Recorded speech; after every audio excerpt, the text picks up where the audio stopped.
Hello, we're back for chapter 5. This chapter is at Oscar's house. For a little recap of what we've learned so far, Bo at Ballard Creek. Bo is an orphan who was taken in by two men that live in Alaska. And basically what happened was they had been asked to bring her to an orphanage, and before they got to the orphanage, they fell in love with her, so they decided that they would keep her. And these two friends both live in Ballard Creek. Ballard Creek is an old mining town that we've found out has mostly miners and prospectors and Eskimo families. So today we're going to learn a little bit about Bo's friend Oscar. The days grew warmer and warmer. Pools and puddles were everywhere as the winter snow disappeared. When Bo went to visit Oscar, all the snow on the roof of Oscar's cabin was dripping into the soft, tired snow around the house.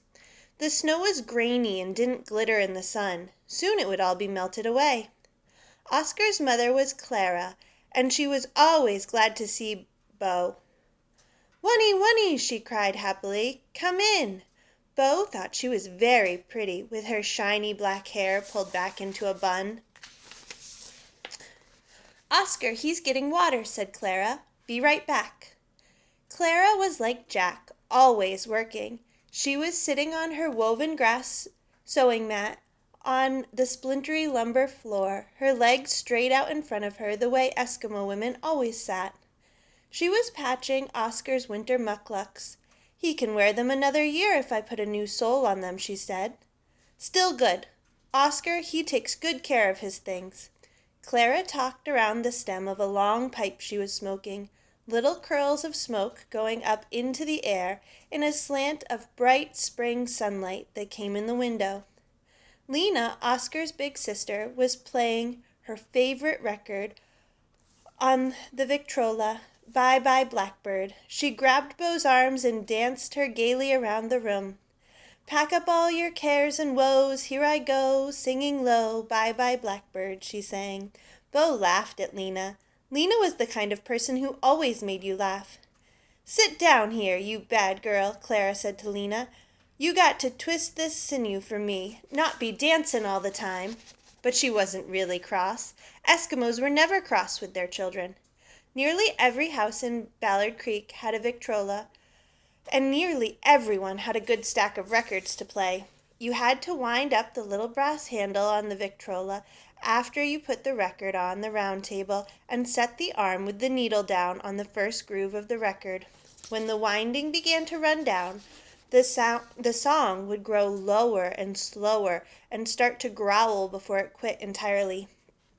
Lena dashed to the Victrola and wound it up again as soon as the song started to drag. Clara sighed. Same song, too many times. The walls of Oscar's house were covered with yellow oilcloth, and Lena had decorated the walls with pictures she'd cut out of magazines.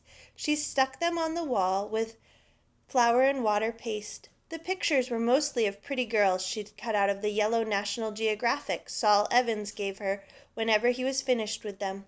They were girls from other countries with different kinds of clothes on.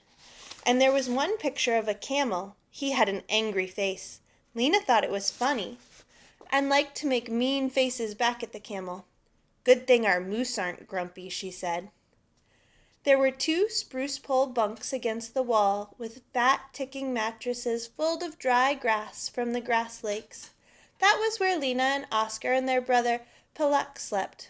Peluk had gone hunting that morning with Oxtack, Oscar's father. Nobody expected them to come back with anything. "Bad time, spring," Clara said. "Hard find food. No fish, no bird, no game. Can't walk on the rotten snow. Used to be starving time. People died then. Now we go to store. Got clams to make chowder, milk for babies. But it's not the same as our meat. We got to have meat. We don't feel right." Oscar came in, sloshing water from his bucket onto the floor. His mother threw a sorry look. "You're in too big a hurry. You know Bo is here," said Clara. Oscar smiled his big smile. the smile that squeezed his black eyes nearly shut. "Good you come," he said. "Nach Luca's making aqua for Sammy's birthday. Aqua is everyone's favorite thing. The boys and the old-timers call it Eskimo ice cream, even if there wasn't any ice or any cream in it, like the ice cream Jack made sometimes in the winter when there was ice. Aqua is made from caribou bone marrow and fat all melted together. It was a lot of work because you had to whip up the marrow and the fat with your hands until it was fluffy as a cloud. Then you put in berries, and the acta turned a beautiful pink color." Bo had asked Jack to make acta, but he just raised his eyebrow at her. Acta, he said, was the sort of thing you had to be raised with to like. Same as stinkfish and seal oil. "And olives," Bo had said. Bo loved acta as much as Oscar did. "Let's go see if it's ready," she said. "You bring me back a little dish of it," said Clara. "I'm going with you," said Lena. "I want a big dish." "First you finish that sinew," said Clara. Oscar wiped the water he'd spilled and said, "We'll go soon as I get wood." Oscar had to fill the wood box just like Bo did, but Clara wasn't as fussy about her wood as Jack was, and Oscar only had to cut a pile of kindling and bring in enough spruce for the day. Oscar had a little axe and was allowed to cut kindling.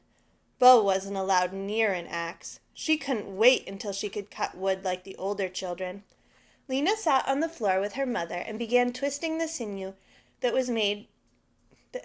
she made that was used for sewing thread. Sinew made strong, almost invisible stitches, and never rotted like the store-bought thread. It came from the hump on the back of the caribou, where the muscle fibers were short. They had to be twisted together into long threads for sewing. Bo sat next to Lena. She didn't like to stretch her legs out like they did. It made the back of her knees feel funny, so she sat with her legs folded under her. Lena took 2 short pieces of sinew and rubbed the ends together between her palms until the ends were twisted together and it was a long piece. Lena took 2 more pieces of sinew and gave them to Bo. "You try it." Bo tried, but her hands were clumsy and the pieces wouldn't twist together. "Easier if you start with leg sinew, that thicker," said Clara. Bo smiled at her. "Clara always made an excuse for you if you made a mistake or couldn't do something well. This caribou hump makes the thinnest thread, best for fancy sewing, but hard to twist." There's a picture of them working. Clara and all the other Eskimo mamas had sewed for Bo along with all their other sewing. Winter mucklucks, summer moccasins, caribou parkas for the cold, cold winters, and big fur mittens. Then Arvid would make something on his sewing machine in return to pay for the things they'd made for Bo. Calico Parker covers, overalls like Bo's for the kids. Even the big boys and girls liked Arvid's overalls. It was a good system, trading work. When Oscar finished with the wood, they were going out the door. Clara called them back. "Here, take these to Milo on your way," she said, handing Oscar a pile of magazines. Most of the people who lived in Ballard Creek subscribed to at least one magazine. When they were finished reading them, they'd take them to the roadhouse for everyone to read. So there were lots of magazines to keep up with. All the children in Ballard Creek went to the roadhouse nearly every day to read magazines, sitting on the floor with their backs against the wall, feet sticking out straight. The good thing for Bo and Oscar was that someone was always there to read the captions of the pictures to them.